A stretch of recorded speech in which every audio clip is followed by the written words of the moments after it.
Hello everyone. So আজকে আমি ponds baby cream সম্পর্কে আলোচনা করব।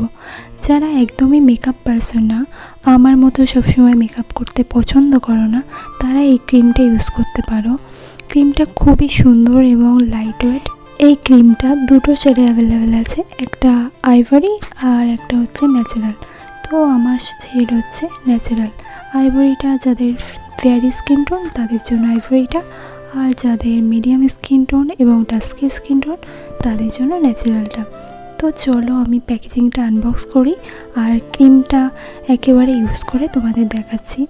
দেখো ক্রিমটার প্যাকেজিংটাও কত সুন্দর, আর ক্রিমটা এত লাইট ওয়েট আর কত সুন্দরভাবে ব্লেন্ড হয়। দেখো একদমই লাইট ওয়েট আর এর মধ্যে কত সুন্দরভাবে ব্লেন্ড হয়ে যাচ্ছে হাতের মধ্যে। তো আমি একটু তোমাদের ইউজ করে দেখালাম। So that's it. ভিডিওটা যদি ভালো লাগে